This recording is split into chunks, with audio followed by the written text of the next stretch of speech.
কারো জন্য অপেক্ষা করা ভালো, তবে এর মূল্য যে বোঝে না তার জন্য অপেক্ষা করাটা হলো বোকামি। আঘাত ভোলা সহজ, কিন্তু অপমান ভোলা সহজ নয়। পৃথিবীর সবচেয়ে নোংরা ডাস্টবিন হলো মানুষের মন। কবিগুরু বলেছেন, একজন বিশ্বস্ত বন্ধু 10,000 আত্মীয়দের সমান। মানুষ বড়ই অদ্ভুত, ভদ্র আচরণকে দুর্বলতা ভাবে আর বদমেজাজকে ভাবে ব্যক্তিত্ব। কিছু অজানা প্রশ্নের উত্তর শুধুমাত্র সময়ের কাছেই থাকে।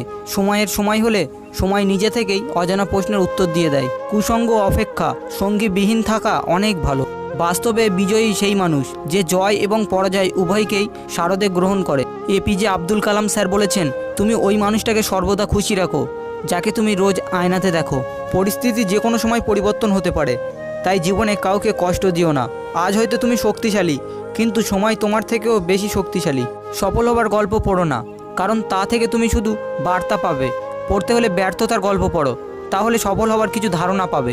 টাকা মানুষকে অনেক বন্ধু দেয়, কিন্তু ভালোবাসা নয়। সবাই বলে প্রথম ভালোবাসা ভোলা যায় না।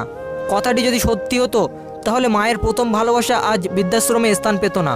ভিতরের কান্নাটাকে চাপা দিয়ে হাসি মুখে থাকা মানুষটাই জানে দুঃখটা কেমন। কাউকে বিশ্বাস করাটা ভুল নয়, বিশ্বাস নিয়ে খেলা করাটাই ভুল।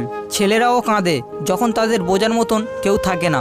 আমি স্বার্থপর নই, শুধু তাদের থেকে দূরে সরে যাই যাদের কাছে আমার কোনো মূল্য নেই। আপনাদের কাছে হয়তো আমার মূল্য থাকতে পারে যদি আপনারা চ্যানেলটি সাবস্ক্রাইব করেন।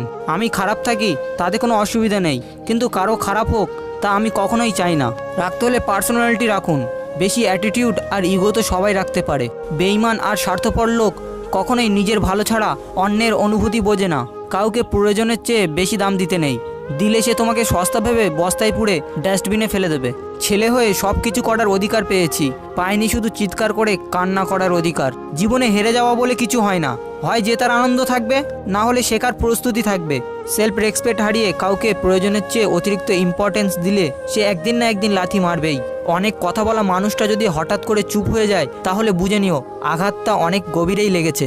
কিছু নীরবতা অকারণে হয় না, যন্ত্রণাটাই এমন হয় যে আওয়াজটাকে কেড়ে নিয়ে যায়। কার জন্য কাঁদছো তুমি? কার জন্য এত মায়া? এ শহরে আপন বলতে শুধুই তো নিজের ছায়া। মাঝে মাঝে মনে হয় জীবনে কিছু কিছু মানুষের সাথে পরিচয় না হলেই বোধহয় ভালো হতো। জীবনে আমি কি পেলাম তা আমি জানি না, তবে আমাকে বোঝার মতন কাউকে পেলাম না। অতিরিক্ত ভালো মানসিকতা না দেখানোই ভালো, কারণ ভালো মানুষটাকে মানুষ এখন দুর্বল ভাবে। সমালোচনা তারাই হয় যাদের মধ্যে প্রতিভা আছে।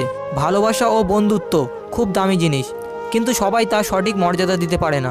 আসলে কেউ কাউকে ভোলে না, প্রয়োজন ফুরিয়ে গেলে যোগাযোগটা বন্ধ করে দেয়। বিশ্বাসঘাতককে গালাগালি না দিয়ে ধন্যবাদ বলুন, কারণ সে তোমাকে মানুষ চিনতে শিখিয়েছে। সময় বেশি লাগলেও তুমি ধৈর্য ধরে কাজটা করো, সাফল্য তুমি পাবেই। যার ইচ্ছা থাকবে সে বাহানা নয়, সঙ্গে থাকার পথ খুঁজবে। সময় বদলাতেও সময় লাগে, কিন্তু মানুষ বদলাতে সময় লাগে না।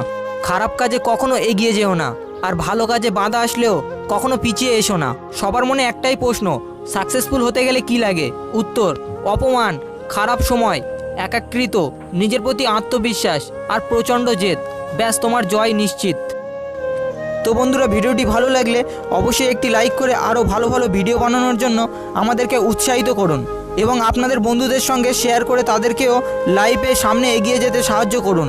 আপনার মনের সমস্ত কথা মন খুলে আমাদেরকে কমেন্ট বক্সে জানান, কারণ আপনাদের একটি লাইক আর সাবস্ক্রাইব আমাকে ভিডিও বানানোর জন্য আরও বেশি মোটিভেট করে।